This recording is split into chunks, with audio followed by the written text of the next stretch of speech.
श्री राधा कृष्णाभ्याम नमः।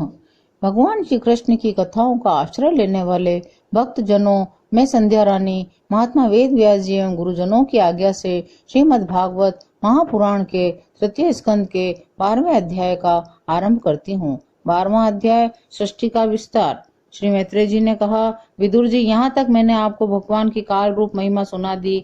अब जिस प्रकार ब्रह्मा जी ने जगत की रचना की वह सुनिए। सबसे पहले उन्होंने अज्ञान की 5 वृत्तियां तम, मोह, महामोह, तामिश्र और अंध तामिश्र रची, किंतु इस अत्यंत पापमय सृष्टि को देखकर उन्हें प्रसन्नता नहीं हुई। तब उन्होंने मन में भगवान का स्मरण करके दूसरी सृष्टि रची। इस बार ब्रह्मा जी ने सनक, सनंदन, सनातन और सनत कुमार ये 4 उद्धव रेता मुनि उत्पन्न किए और उन पुत्रों से कहा, तुम लोग सृष्टि उत्पन्न करो।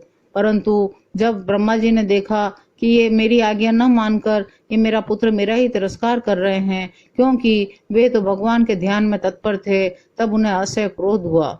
किंतु उन्होंने उस क्रोध के को बहुत रोकने पर भी उनकी भौहों से नील लोहित रूप में बालक के रूप में प्रकट हुआ। वे देवताओं के पूर्वज भगवान रुद्र थे। वे रो रो कर कहने लगे, मेरे जगत पिता विधाता, मेरे नाम और रहने का स्थान बताइए। तब कमल योनि भगवान ब्रह्मा ने उस बालक की प्रार्थना पूर्ण करने के लिए मधुर वाणी में कहा, रो मत, मैं अभी तुम्हारी इच्छा पूरी करता हूँ।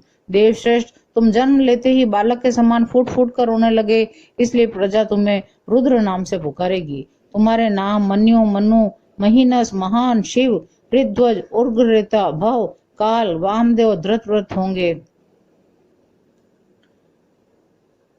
तथा धी, व्रती, उष्णा, उमा, नियुत, सर्पी, ईला, अंबिका, इरावती, सुधा और दीक्षा, ये 11 रुद्राणियां तुम्हारी पत्नियां होंगी। भगवान रुद्र के द्वारा उत्पन्न उन रुद्रों को असंख्य युद्ध बनाकर सारे संसार को भक्षण करते देखकर ब्रह्मा जी को बड़ी शंका हुई। उन्होंने कहा, सुरश्रेष्ठ, तो तुम्हारी प्रजा तो अपनी भयंकर दृष्टि से मुझे और सारी दिशाओं को भस्म किए डालती है, तो ऐसी सृष्टि न रचो, अब तुम फिर से तप करो। जब ब्रह्मा जी ने ऐसी आज्ञा दी, तब रुद्र ने बहुत अच्छा कहकर उसे शिरोधार्य किया और वे तपस्या करने के लिए वन को चले गए। इसके पश्चात भगवान ने शक्ति से संपन्न ब्रह्मा जी ने सृष्टि के लिए संकल्प किया। तब उनके 10 पुत्र उत्पन्न हुए। उनसे लोक की बहुत वृद्धि हुई। उनके नाम मरीचि, अत्रि, अंगिरा, पुलत्स्य, पुलह, क्रतु, भृगु, वशिष्ठ, दक्ष और 10वें नारद थे। इनमें नारद प्रजापति ब्रह्मा जी की गोद से, दक्ष अंगूठे से, वशिष्ठ प्राण से, भृगु त्वचा से, क्रतु हाथ से, पुलह नाभि से, पुलत्स्य ऋषि कानों से, अंगिरा मुख से, अत्रि नेत्रों से और मरीचि मन से उत्पन्न हुए। फिर उनके दाएं स्तन से धर्म उत्पन्न हुआ, जिसकी पत्नी मूर्ति से स्वयं नारायण अवतीर्ण हुए। उनकी पीठ से अधर्म का जन्म हुआ, उसे संसार को भयभीत करने वाला मृत्यु उत्पन्न हुआ। इसी प्रकार ब्रह्मा जी के हृदय से काम, भौहों से क्रोध, नीचे के होठ से लोभ, मुख से वाणी की अधिष्ठात्री देवी सरस्वती, लिंग से समुद्र, गुदा से पाप का निवास स्थान निरति, छाया से देवहूति के पति भगवान कर्दम जी उत्पन्न हुए। इस तरह सारा जगत जगन करता ब्रह्मा जी के शरीर और मन से उत्पन्न हुआ। विदुर जी, भगवान ब्रह्मा की कन्या सरस्वती बड़ी ही सुकुमारी और मनोहर थी। हमने सुना है एक बार उसे देखकर ब्रह्मा जी काम मोहित हो गए थे। यद्यपि वह स्वयं वासनाहीन थी, उन्हें ऐसा अधर्म में संकल्प करते देख उनके पुत्र मरीचि आदि ऋषियों ने उन्हें विश्वास पूर्वक समझाया, पिताजी, आप समर्थ हैं, फिर भी अपने मन में उत्पन्न हुए काम के वेग को न रोककर पुत्री गमन जैसा दुस्तर पाप करने का संकल्प कर रहे हैं। ऐसा तो आपसे पूर्ववर्ती किसी भी ब्रह्मा ने नहीं किया, न आगे ही कोई करेगा। आप जैसे तेजस्वी पुरुषों को ऐसा काम शोभा नहीं देता। जिन श्री भगवान ने अपने स्वरूप में स्थित इस जगत को अपने ही तेज से प्रकट किया है, उन्हें नमस्कार है। इस समय वे ही धर्म की रक्षा कर सकते हैं।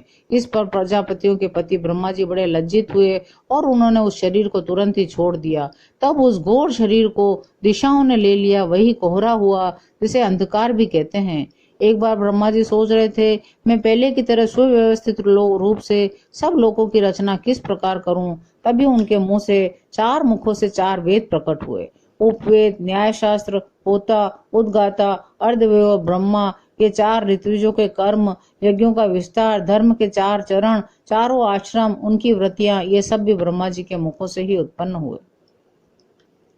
श्री मैत्रेय जी ने कहा, विदुर जी, ब्रह्मा ने अपने पूर्व, दक्षिण, पश्चिम, उत्तर के मुख से क्रमशः ऋक, यजु, साम और अर्थवेदों को रचा। इसी क्रम से शस्त्र, होता का कर्म, इज्या, स्तुति, स्तोम और प्रायश्चित, इन चारों की रचना की। इसी प्रकार आयुर्वेद, धनुर्वेद, गांधर्व वेद, स्थापत्य वेद, इन चार उपवेदों को भी उनके पूर्वादि मुखों से ही उत्पन्न किया। फिर सर्वदर्शी भगवान ब्रह्मा ने अपने चारों मुखों से इतिहास पुराण रूपी 5वां वेद बनाया। विद्या, दान, तप और सत्य, ये धर्म के 4 पाद, व्रतियों के सही 4 आश्रम भी इसी क्रम से प्रकट हुए। सावित्र, प्राजापत्य, ब्राह्म, बृहद, ये 4 व्रतियां ब्रह्मचारी की है। वार्ता, संचय, शालीन, शिलोच, ये 4 व्रतियां गृहस्थ की है। इसी प्रकार व्रति भेद से वेखानस, वालखिल्य, औदुम्बुर, फेनप, ये 4 भेद वानप्रस्थों के। कुटीचक, बहुदक, हंस और निष्क्रिय, ये 4 भेद सन्यासियों के हैं। इसी क्रम में आनविक्षी, क्रियी, वार्ता, दंड नीति, ये 4 विद्याएं, 4 व्यातियां भी ब्रह्मा जी के चारों मुखों से उत्पन्न हुई।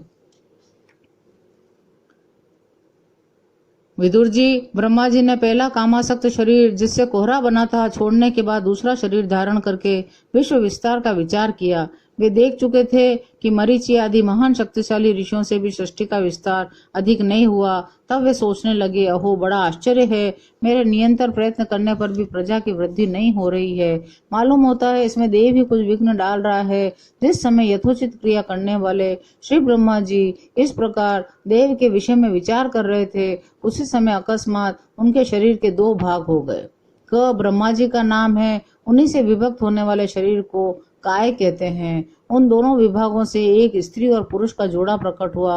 उनमें जो पुरुष था वह सार्वभौम सम्राट स्वयंभू मनु हुए और जो स्त्री थी वह उनकी महारानी शतरूपा हुई। तब से मिथुन धर्म से प्रजा की वृद्धि होने लगी। महाराज स्वयंभू मनु ने शतरूपा से 5 संतानें उत्पन्न की। साधु शिरोमणि विदुर जी, उनमें प्रियव्रत और उत्तानपाद 2 पुत्र थे। आकुति, देवहूति और प्रसूति 3 कन्याएं थी। मनु जी ने आकुति का विवाह रुचि प्रजापति से किया। मंजली कन्या देवहूति कर्दम जी को दी और प्रसूति दक्ष प्रजापति को। इन तीनों कन्याओं की संतति से सारा संसार भर गया। यहाँ पे 12वां अध्याय विराम लेता है। शेष अगले अंक में। जय श्री कृष्ण।